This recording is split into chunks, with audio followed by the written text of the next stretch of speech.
बिस्मिल्लाहिर्रहमानिर्रहीम। मैं हूं ताहिर हिंडसा और आप देख रहे हैं टीडी डिजिटल।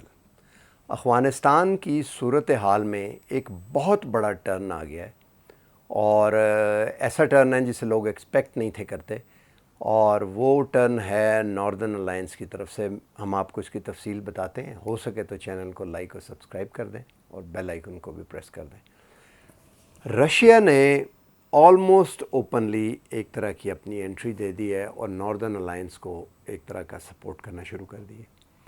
ताजिकिस्तान से जो असला वगैरह आ रहा था वो अब ये पता लगना शुरू हो गया है कि रशिया की टेसिड नॉर्ड के साथ आ रहा है वहाँ से, और वो सपोर्ट कर दें नॉर्दर्न अलायंस को।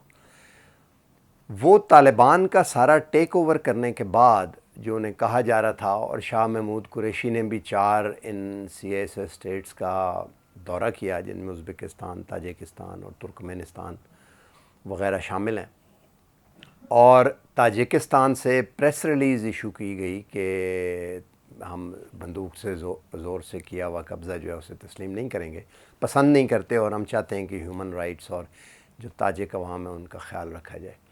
अब कहा जा रहा है कि ताजिक जो हैं वो 40% हैं, कुछ का ख्याल है कि 25% हैं, बहरहाल इसके दरमियान किसी जगह के ऊपर। और पश्तून ताजिक कॉन्फ्लिक्ट जो है वो खुल के सामने आना शुरू हो गया है। अब तालिबान शामिल हो सकता है इनको करने पे राज़ी हों, किस तरह, अब्दुल्ला को या फिगर हेड के तौर के ऊपर। बट वो ये कह रहे हैं कि इस तरह से शामिल किया जाए कि ताकत जो है प्रैक्टिकली वो पंजशेर वैली में ताजिकों के और पंजशेरियों के पास ही रहे। इसका अब क्या मतलब है? इसका मतलब ये है कि जो ताकत है वो सेंट्रलाइज्ड होने की बजाय वो ये प्रपोज़ कर रहे हैं कि सूबे के पास नियर एटोनमी के ताकत हो, यानी कि अफ़गानिस्तान को एक कॉन्फेडरेशन के तौर पे रन किया जाए। अब अगर ताजिकिस्तान की सपोर्ट से जो ताजिक पॉपुलेशन है वो इसको कॉन्फेडरेशन के तौर के ऊपर रन करे, तो क्या हरात वाली साइड से जो दोस्तम मलेशिया है जो कि तुर्किक हैं और हैं तो मंगोलाइट सी शक्ल से लगते हैं, बट तुर्किक अपने आप को कहते हैं, उज़्बेक, हमारा शहनशाह बाबर भी उज़्बेक थे, तो वो जो तुर्किक पॉपुलेशन है वो नहीं कहेगी कि हमारी भी शमूलियत की जाए और हमें भी कॉन्फेडरेशन के तौर पर आ जाए। तो ये क्वेश्चन कि अफ़गानिस्तान एक टाइट फेडरेशन होगी तालिबान के अंडर, या कि एक वेल ऑर्गेनाइज्ड, लूज़ नहीं बट एक अच्छी सी कोऑपरेट करती हुई कॉन्फेडरेशन होगी जिसके अंदर सारे मिलजुल के रहेंगे और सेंट्रल गवर्नमेंट रिप्रेजेंटेशन बेशक तालिबान के पास नहीं। ये क्वेश्चन सरफेस पे आ गया। इसकी ख़तरनाक बात यह है और इम्पॉर्टेंट बात यह है कि इस शर्त को नेगोशिएट करने के लिए ग्राउंड लेवल के ऊपर ताकत भी फराहम कर दी गई है, पंजशेरियों को ताकत फराहम कर दी गई है, और अब्दुल्ला सालेह जो पहले उनके थे नायब सदर थे उनकी हमायत भी है, और अहमद शाह मसूद के बेटे भी जो हैं वो चाहते हैं कि हमें अगर याद हो तो मुजाहिदीन से पहले भी जब बातचीत हुई तो अहमद शाह मसूद ख़ुद आए बग़ैर सिक्योरिटी के और उन्होंने इनसे बात की, लेकिन उनकी बात जब नहीं मानी गई तो वो जाके लड़े और पंजशेर वैली फ़तह नहीं थी हो सकी आखिर तक।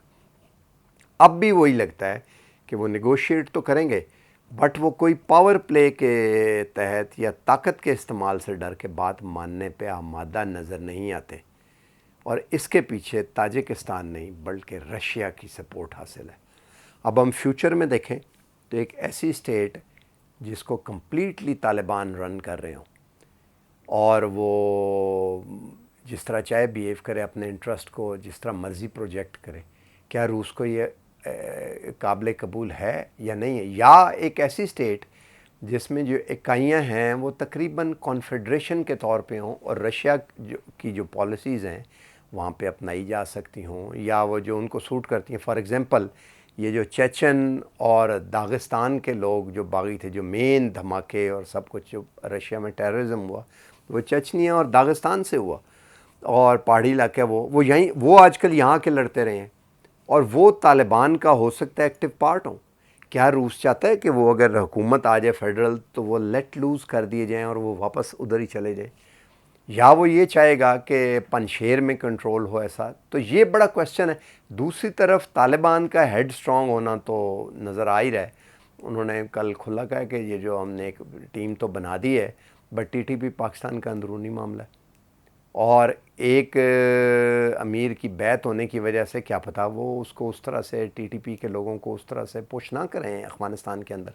پھر یہ جو ڈیورنٹ لائن والا ہے اس کے اوپر بھی انہوں نے کوئی یہ نہیں کہا کہ یہ ہماری سرحد ہے، اور جو باڑ ہے اس کی بھی انہوں نے مخالفت کی ہے، حالانکہ اس سے 100 ارب روپے سے زیادہ کی اسمگلنگ رکتی ہے۔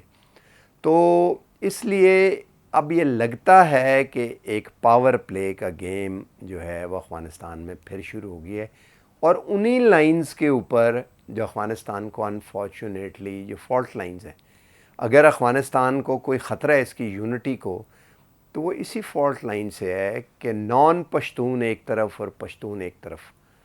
اور جو امریکہ فساد کر کے جانا چاہتا تھا اس کا بھی مقصد یہی تھا، لیکن روس نے یہ جو بات کر دی ہے، وہ ظاہر اپنا بارڈر سیکیور کرنا چاہتے ہیں۔ پھر ایک دفعہ جو حالات ہیں وہ پریشانی کا باعث لگتا ہے کہ شاید پاکستان کوشش تو کر رہا ہوگا ایم شور، بٹ یہ نئی ڈیولپمنٹ ہے ایک طرح سے اگر اس کو دیکھا جائے، جس کو 2-4 دن پہلے تک کوئی بالکل اس طرح سے دیکھ نہیں تھا رہا، اور دیکھتے ہیں کہ آگے چل کے کیا ہونے والا ہے۔ لیکن افغانستان میں حالات جو ہیں وہ کسی حد تک جو ٹف ہیں۔ آج تک کے لیے اتنا ہی، ملتے ہیں اگلی ویڈیو میں۔ ہمارے چینل کو لائک اور سبسکرائب کر دیں۔ اللہ حافظ۔